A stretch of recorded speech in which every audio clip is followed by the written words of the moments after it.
नोकरी असावी तर सरकारी नोकरी असावी ही प्रत्येक पिढीची अपेक्षा आहे.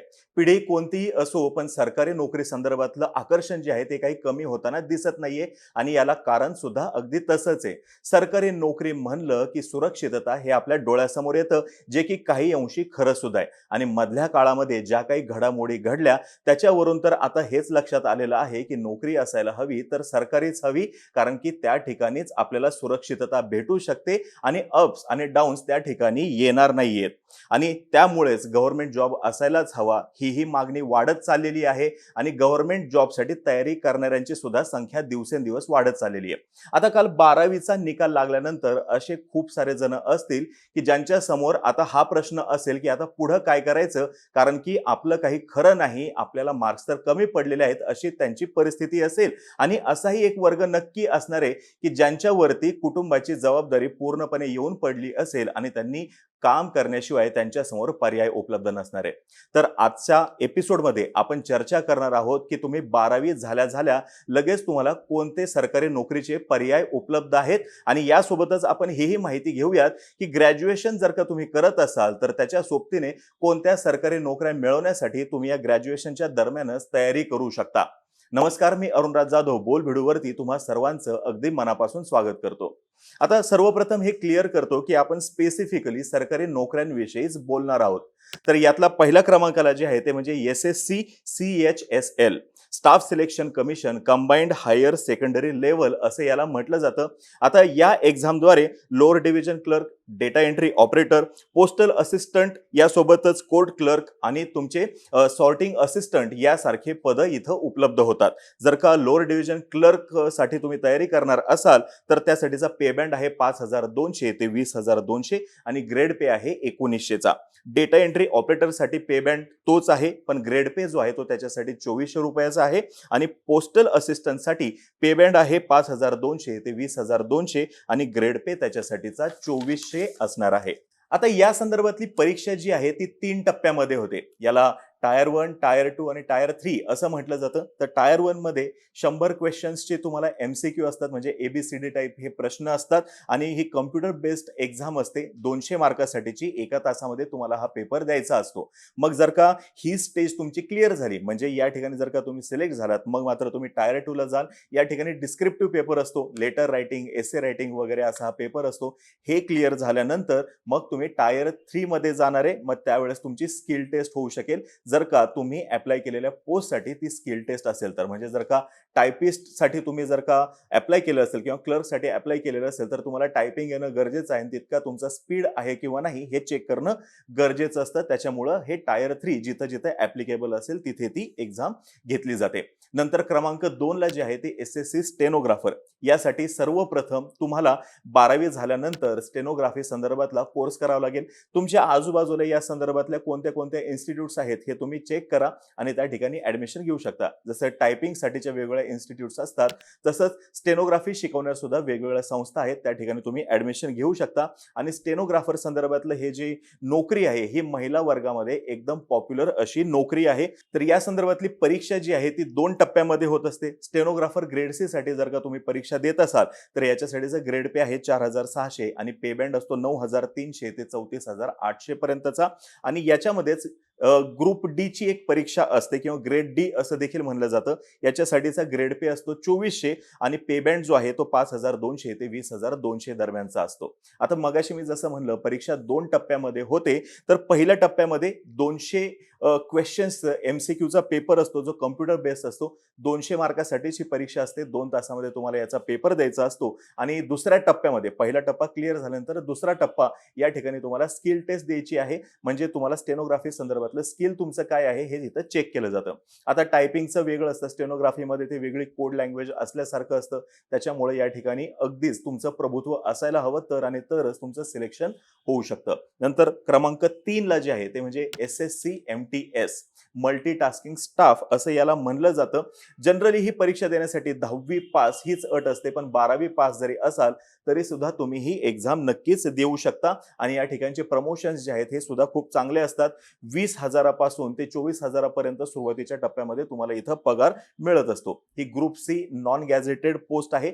याचा पे बँड जो आहे 5,200 ते 20,200 पर्यंतचा असतो आणि ग्रेड पे जो आहे तो 1,800चा आहे. इथे सुद्धा तुम्हाला 2 पेपर असतात. पहिला जो पेपर आहे तो 90 मिनिटाचा असतो. 100 क्वेश्चन्स असतात. 100 मार्क्ससाठीचा असतो आणि दुसरा पेपर जो आहे तो तुम्हाला एकतर निबंध लिहावा लागेल किंवा लेटर रायटिंगचा पेपर असतो. 30 मिनिटामध्ये 50 मार्कासाठीचा हा पेपर होतो. हे क्लिअर झाल्यानंतर तुमचं या ठिकाणी सिलेक्शन होत असतं. नंतर क्रमांक 4 ला जे आहे ते RRB NTPC railway recruitment board non technical popular categories असं याला म्हटलं जातं. याच्यामध्ये ज्युनियर क्लर्क कम typist, accounts clerk, trains clerk आणि तिकीट क्लर्क अशा वेगवेगळ्या पोस्ट उपलब्ध असतात आणि 19,200 रुपयापासून ते अगदी 22,000 रुपयापर्यंत इथं पगार तुम्हाला मिळत असतो. आणि होतं कसं की ह्या एक्झामसाठी कॉम्पिटिशन खूप मोठे, 1 कोटीभर मुलं जे आहेत ते ह्याच्यासाठी अप्लाय करत असतात आणि याच्यासाठीच्या जागा सुद्धा लाखभर एकाच वेळेस निघत असतात. मग ह्याची परीक्षा जी आहे ती 2 स्टेजमध्ये होते. फर्स्ट स्टेजमध्ये कम्प्युटर बेस्ड स्टेज असते आणि सेकंड स्टेज जी आहे याच्यामध्ये तुमचं टायपिंगचं स्किल जे आहे ते चेक केलं जातं. नंतर क्रमांक 5 ला जे आहे ते रेल्वे ग्रुप डी. यात ग्रुप डी च्याच पोस्ट असतात हे समजून घ्या. म्हणजे ट्रॅक मेंटेनर, हेल्पर, असिस्टंट पॉइंट्समन वगैरे वगैरे या ठिकाणी पोस्ट असतात. एकदम लाखभराचीच इथे सुद्धा भरती होत असते. 1-2 करोड असे काहीतरी इथं फॉर्म्स येतात. 100 मार्काची ही कम्प्युटर बेस्ड टेस्ट असते. 100 क्वेश्चन्स तुम्हाला 90 मिनिटामध्ये सोडवायचे असतात. याच्यानंतर डायरेक्ट तुमचं मेडिकल चेकअप होतं आणि त्याच्यानंतर डायरेक्ट डॉक्युमेंट व्हेरिफिकेशन होऊन तुम्हाला ही नोकरी मिळू शकते. नंतर SSC GD कॉन्स्टेबल म्हणजेच ह्याला जनरल ड्युटी कॉन्स्टेबल असं सुद्धा म्हणलं जातं. सेंट्रल आर्म पोलीस फोर्स म्हणा किंवा NIA जे सध्या चर्चेमध्ये आहे याच्यासाठीचे कॉन्स्टेबल किंवा आसाम रायफलसाठी या ठिकाणी तुम्हाला रिक्रुटमेंट केलं जातं. इथं फिजिकल टेस्ट होते, त्याच्यानंतर रिटर्न टेस्ट देता येते आणि त्याच्यानंतर मेडिकल होऊन तुमचं डायरेक्ट सिलेक्शन होतं. या ठिकाणी सुद्धा खूप सारी मुलं तयारी करत असतात. खूप सारी मुलं एकाच वेळी भरती केली जातात. 12वी नंतर पुढं काय? मार्क्स कमी पडलेले आहेत, कुटुंबाची जबाबदारी अंगावरती पडलेली आहे, तर या सर्वांनी हे पर्याय नक्कीच धुंडाळायला हवेत. लवकरात लवकर तयारीला लागलं पाहिजे आणि लवकरात लवकर सिलेक्ट या ठिकाणी व्हायला पाहिजे. पण याच्या सोबतीला जर का तुमचं सिलेक्शन झालं तर ग्रॅज्युएशन हे तुम्ही करायलाच हवं. ओपन युनिव्हर्सिटीला का होईना ऍडमिशन तुम्ही घेऊन ठेवा. कारण की ग्रॅज्युएशन जर का कम्प्लीट असेल तर तुम्हाला अजून चांगल्या पद्धतीने प्रमोशन्स पुढे मिळतील. अगोदरच्या पिढीचे तुम्ही असे अनुभव नक्कीच ऐकलेले असतील की माझं शिक्षण कमी पडलं म्हणून माझं प्रमोशन जे आहे ते होऊ शकलं नाही. गव्हर्नमेंट जॉबमध्ये अजूनही शिक्षण हे बघितलं जातं प्रमोशन होण्यासाठी. ग्रॅज्युएशन असेल तर नक्कीच तुम्हाला चांगले पर्याय पुढच्या काळामध्ये उपलब्ध होऊ शकतील. प्रायव्हेट सेक्टरमध्ये 12वी नंतर काय असे पर्याय जास्त उपलब्ध नाहीयेत बघा. अगदीच तुम्ही काही सर्टिफिकेट वाले कोर्स जर का केले तर नक्कीच तुम्हाला फ्रीलान्सिंग काम करता येऊ शकेल किंवा छोट्या मोठ्या नोकऱ्या नक्कीच मिळतील. पण त्याच्या जोडीला जर का तुम्हाला अनुभव भेटला आणि जर का ग्रॅज्युएशन कंप्लीट केलं तुम्ही सोबतीने तर नक्कीच तुमच्या पॅकेजमध्ये चांगलीच वाढ होऊ शकते. परंतु इतके चांगले काही जॉब प्रायव्हेट सेक्टरमध्ये 12वी बेसवरती सध्या तरी आपल्या इथं उपलब्ध नाहीयेत. महाराष्ट्र शासनाच्या कुठल्याही जॉबसाठी तुम्ही तयारी करत असाल, तलाठी वगैरेसाठी, तर त्याच्यासाठी आता मिनिमम ग्रॅज्युएशन हे लागतं. पोलीस भरतीसाठी नक्कीच 12वी बेसवरती तुम्ही तयारी करू शकता, परंतु त्या ठिकाणी शारीरिक मेहनत प्रचंड घ्यावी लागते आणि तुम्ही मुलं देखील बघितली असतील जी पहाटेपासूनच याची तयारी करताना तुम्हाला दिसलेली असतील. आता असाही आपल्या इथं वर्ग आहे की ज्यांनी आता ग्रॅज्युएशनला ऍडमिशन घ्यायचं ठरवलेलं आहे. कोणत्याही शाखेला ते ऍडमिशन घेणार असतील, परंतु त्यांच्या डोक्यामध्ये हे असेल की 2025ला मी हे अचीव केलेलं असेल किंवा 2026ला मी हे अचीव केलेलं असेल. तर त्यांच्यासाठी म्हणून खास असं सांगतो, जर का तुम्हाला NDAला ऍडमिशन मिळालेलं नसेल तर अजूनही संधी तुम्हाला नक्कीच आहे. तुम्ही CDS साठी तयारी नक्की करू शकता ह्या 3 वर्षामध्ये आणि ती एक्झाम देऊ शकता. नंतर UPSC MPSC या संदर्भातली सुद्धा तुम्ही तयारी करू शकता. UPSC मध्येच अजून एक जो पर्याय आहे जो आपल्या इथं जास्त एक्सप्लोर केला गेलेला नाही किंवा त्याच्याविषयी जास्त माहिती नाहीये, तो म्हणजे इंडियन इंजिनिअरिंग सर्व्हिसेस जे आहे. आपल्या इथं त्याचं कोचिंग उपलब्ध नाही किंवा मार्गदर्शन उपलब्ध नाही म्हणून ह्याच्याविषयीची जास्त जागरूकता दिसत नाहीये, परंतु याची तयारी नक्कीच तुम्ही करू शकता. स्कोप सुद्धा चांगला आहे, कॉम्पिटिशन सुद्धा फार कमी ह्याच्यासाठी. CAPF साठी सुद्धा तुम्ही तयारी करू शकता आणि तुम्ही ग्रॅज्युएशन करा, किंवा नुसतं 12वी वरती जरी तुम्ही जॉब मिळवणार असाल, तरी सुद्धा एक कंपल्सरी करण्यासारखी गोष्ट जी आहे या काळामध्ये जी लागू होते ती म्हणजे एक तरी परदेशी भाषा तुम्ही सध्याच्या काळात शिकायला हवी आणि इंग्रजीवरती प्रभुत्व जे आहे ते मिळवायलाच हवं. तुमच्याजवळ पुढचे 2-3 वर्ष आहेत.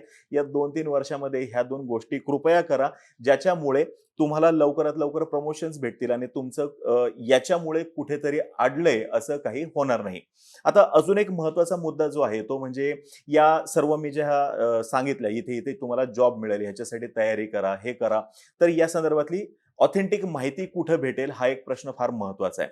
कारण की आपले जे रेग्युलर आपण पेपर वाचतो त्या पेपरमध्ये या संदर्भातल्या माहिती येईल किंवा त्याच्या जाहिराती येतील असं काही नाहीये. मग तुम्ही एम्प्लॉयमेंट न्यूज जो आहे हा पेपर तुम्ही नक्की घेऊ शकता. शनिवारी तो रिलीज होत असतो. आपल्या इथं रविवारी किंवा सोमवारी उपलब्ध होईल. कोणत्याही पेपर स्टॉलवरती जा, तिथं एम्प्लॉयमेंट न्यूज त्याला सांगा किंवा घरी तुमच्या पेपर टाकणारा जो असेल त्याच्यापाशी ही माहिती द्या, की मला एम्प्लॉयमेंट न्यूज प्रत्येक आठवड्याचा देत जा म्हणून प्रत्येक आठवड्याला हा एम्प्लॉयमेंट न्यूज येत असतो आणि या एम्प्लॉयमेंट न्यूजमध्ये आपल्या देशभर ज्या कोणत्या सरकारी संस्था आहेत तिथे कोणते कोणते ऍडमिशन सुरू आहेत या संदर्भातली माहिती असते. यासोबतच कोणत्या कोणत्या नोकऱ्या उपलब्ध आहेत या संदर्भातली सुद्धा त्याच्यामध्ये माहिती दिलेली असते आणि तुम्ही हा पेपर लावायलाच हवा जर का तुम्हाला गव्हर्नमेंट इन्स्टिट्यूटमध्ये ऍडमिशन घ्यायचं असेल किंवा सरकारी नोकरीमध्ये जायचं असेल तर. आता शेवटाकडे येताना महत्वाची गोष्ट ती ही की सरकारी नोकरीमध्ये सुख दिसतं नक्कीच आहे त्याच्यामध्ये, पण मेहनत सुद्धा प्रचंड आहे. कारण की आजपर्यंत आपण ज्या एक्झाम दिलेल्या आहेत त्याच्यामध्ये 35% मार्क्स मिळाले तर आपण पास होत असतो आणि युनिव्हर्सिटीला किंवा आपल्या बोर्डाला आपल्याला पास करायचंच असतं. पण स्पर्धा परीक्षेमध्ये तसं नाहीये. जो मोठा मासा आहे तोच फक्त या ठिकाणी टिकून राहतो. म्हणजे तितकी तुम्ही मेहनत घेतलेली असेल, अभ्यास तितका केलेला असेल तर आणि तरच या ठिकाणी यश मिळतं आणि स्पर्धा परीक्षेमध्ये दमून चालत नाही. ही स्पर्धा आहे हे समजून घ्या आणि ही मॅरेथॉन असल्यासारखी आहे. आपण सुरुवात करत असताना ग्रुपमध्ये करत असतो, परंतु योग्य वेळी त्या ग्रुपला मागे टाकून पुढे पळण्याची सुद्धा तयारी असायला हवी. तर आणि तरच या ठिकाणी यश मिळतं हे लक्षात घ्या. आता तुम्हाला आपली आजची माहिती जर का आवडली असेल तर खाली कमेंट बॉक्समध्ये नक्की सांगा. तोपर्यंत बोलबिडू या आपल्या YouTube चॅनलचे सर्व व्हिडिओज लाईक करा. आम्हा सर्वांचे व्हिडिओ जास्तीत जास्त लोकांपर्यंत पोहोचवा आणि चॅनलला सबस्क्राईब करायला तेवढं विसरू नका. धन्यवाद.